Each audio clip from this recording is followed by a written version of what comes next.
ನಾನು ಯಾವಾಗಲೂ ಖುಷಿಯಾಗಿ ಇರ್ತೀನಿ. ಹೊಯ್ತಾ ಇರೋದು ಯಾವಾಗ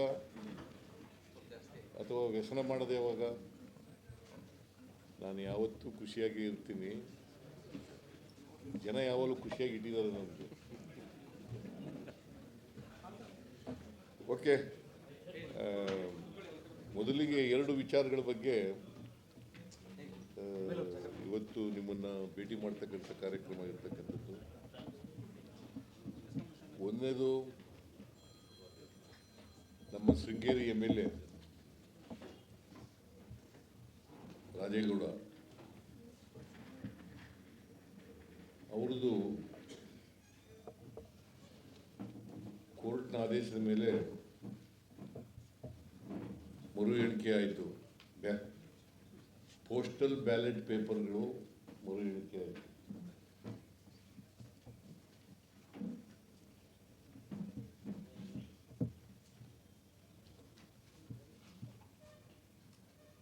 ಕಳೆದ ವಿಧಾನಸಭಾ ಚುನಾವಣೆಯಲ್ಲಿ ಅವರು 201 ಮತಗಳ ಅಂತರದಿಂದ ಗೆದ್ದಿದ್ರು.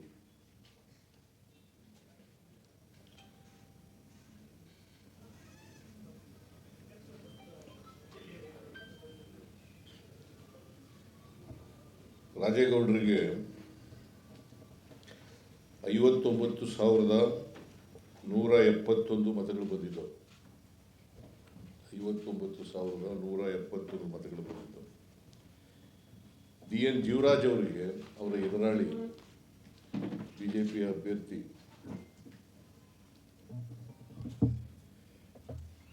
ಅವರಿಗೆ 58,970 ಮತಗಳು ಬಂದಿದ್ದವು. 58,970 ಮತಗಳು ಬಂದಿದ್ದವು.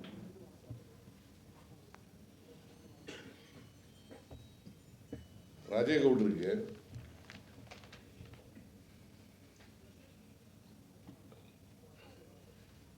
EVMನಲ್ಲಿ ಬಂದಿದ್ದಂಥ ಮತಗಳು, EVM ಬಂದಿದ್ದಂಥ ಮತಗಳು 58,602.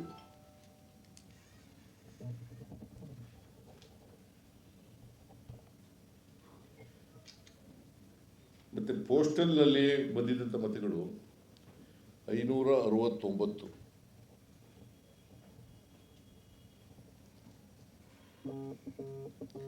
ಜೀವರಾಜ್ ಅವರಿಗೆ EVMನಲ್ಲಿ ಬಂದಿದ್ದಂಥ ಮತಗಳು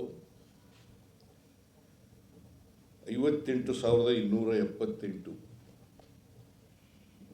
58,278. ಪೋಸ್ಟಲ್ನಲ್ಲಿ ಬಂದಿದ್ದಂಥ ಮತಗಳು 692.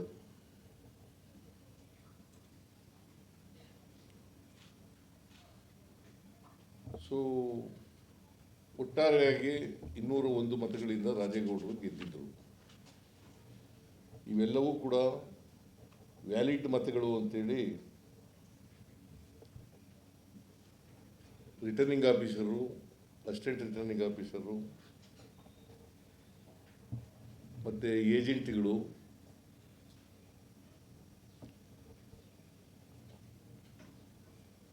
ಚುನಾವಣಾ ಏಜೆಂಟ್ಗಳು ಮತ್ತು returning officer, assistant returning officer ಅದನ್ನು ಸೈನ್ ಮಾಡಿ ತೀರ್ಮಾನ ಮಾಡಿ ಘೋಷಣೆ ಮಾಡಿದರು.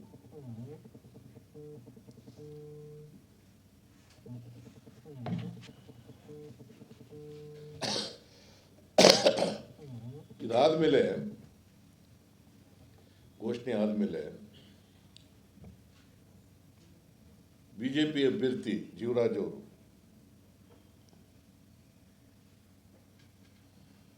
ಮಾಲ್ ಪ್ರಾಕ್ಟೀಸ್ ಆಗಿದೆ ಅಂತೇಳಿ ಕರ್ನಾಟಕದ ಹೈಕೋರ್ಟ್ನಲ್ಲಿ ಮರು ಎಣಿಕೆ ಮಾಡಬೇಕು ಅಂತೇಳಿ ಕೇಸ್ ಹಾಕಿದರು. ಮರು ಎಣಿಕೆ ಮಾಡಬೇಕು ಅಂತೇಳಿ ಕೇಸ್ ಹಾಕಿದರು.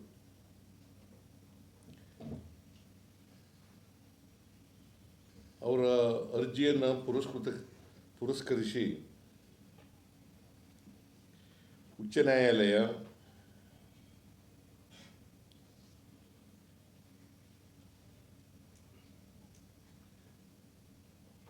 ಆರು ಮೂರು 2026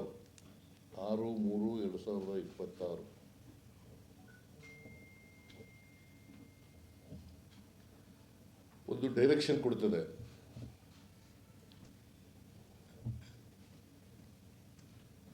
election petition allowed in part. Election petition allowed in part. ಅವ್ರು ಏನಂತ ಡೈರೆಕ್ಷನ್ ಕೊಡ್ತಾರೆ ಅಂತಂದರೆ, ಇಂಗ್ಲೀಷ್ನಲ್ಲಿ ಇದು ಓದ್ಬಿಡ್ತೀನಿ. The returning officer is directed to verify 279 postal ballots. 279 postal ballots. He shall strictly comply with guideline 15, sub-guideline 14.7. 15 guideline, 14 sub-guideline, 0.7 of the handbook for returning officer 2023.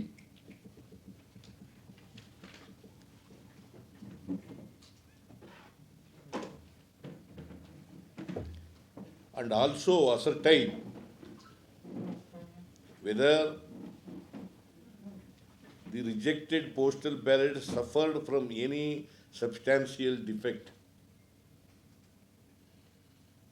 Whether the postal ballot suffered from any substantial defect. After re-verification, as stated above, if any rejected votes do not suffer from any substantial defect, they shall be included in recounting.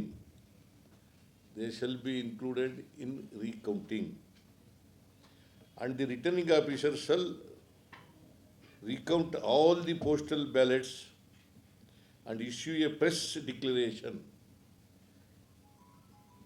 Only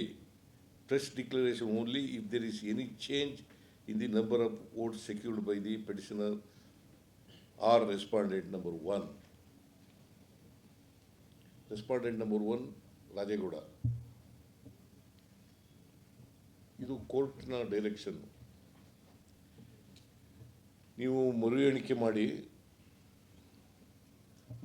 ಮಾಡಿ defect ಇದ್ದರೆ, ಇಲ್ಲಿವರೆಗೆ defect ಇದ್ದರೆ ಆ ಡಿಫೆಕ್ಟ್ನ ಪತ್ತೆ ಹಚ್ಚಿ, ಒಂದು ವೇಳೆ defect ಇಲ್ಲದೆ ಹೋದರೆ ಆ್ಯಸ್ ಇಟ್ ಈಸ್ ಡಿಕ್ಲೇರ್ ಮಾಡಿ,